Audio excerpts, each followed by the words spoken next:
இந்த ஸ்கூல்ல படிக்கிற எல்லா ஸ்டூடெண்ட்ஸ்க்குமே ஒரு சூப்பர் பவர் இருக்குங்க. இந்த பையனால பாத்தீங்கன்னா ஸ்டோன் மேனா மாற முடியும். இதுதான் இவனோட சூப்பர் பவர். பவரை செக் பண்ணலான்ட்டு இவன் மேல ஒரு காரை டிராப் பண்றாங்க. ஆனா அவன் இருந்துட்டு எதையுமே தாங்கி பிடிச்சிடறான். அதனால இவனை பாத்தீங்கன்னா ஹீரோ கிளாஸ்ல போட்டுறாங்க. ஸ்கூல்ல பாத்தீங்கன்னா சூப்பர் பவர்ஸ் உள்ள ஸ்டூடெண்ட்ஸ் மட்டும் தான் இருப்பாங்க. இருக்கிற ஒவ்வொருத்தருக்கும் இண்டிவிஜுவலா தனித்தனியான பவர் இருக்கும். ஒரு பையனால பாத்தீங்கன்னா மின்னல் வேகத்துல ஓட முடியுது. இவன் பாத்தீங்கன்னா எலாஸ்டிக் ரப்பர் மாதிரி வளைஞ்சு வளைஞ்சு வருவான். ஸ்கூல்ல புதுசா ஜாயின் பண்ற பசங்களுக்கு பாத்தீங்கன்னா ஃபர்ஸ்ட் நாள் ஒரு டெஸ்ட் இருக்கும். டெஸ்ட்ல பாஸ் ஆகுறவங்க ஹீரோஸோட கிளாஸுக்கும் ஃபெயில் ஆகுறவங்க ஜீரோஸோட கிளாஸுக்கும் போவாங்க. இந்த பொண்ணு எலியா மாதிரி இதுதான் என் பவர் அப்படிங்கிறா. சரி இப்ப புலியா மாறு பாப்பா அப்படின்னு சொல்றாங்க இந்த கோச்.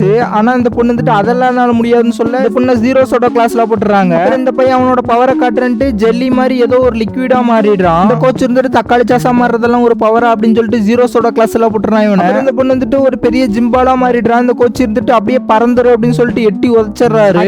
அவனோட பவரை காட்டுறேன்ட்டு வந்துட்டு உயரமான இடத்துல பார்த்து எச்சியை துப்புறான். கோச் இதெல்லாம் ஒரு பவரடா அப்படின்னு சொல்லிட்டு கேட்கிறாரு. பையனும் அப்படியே கொஞ்சம் மேல பாருங்க சார்ன்னு சொல்ல எச்சில் பட்ட இடமெல்லாம் ஏதோ ஆசிட் ஊத்துன மாதிரி அப்படியே காணாமையே போயிடுச்சுங்க. கோச் இருந்துட்டு சரி நீ ஹீரோஸ் கிளாஸுக்கு போடா அப்படிங்கிறாரு.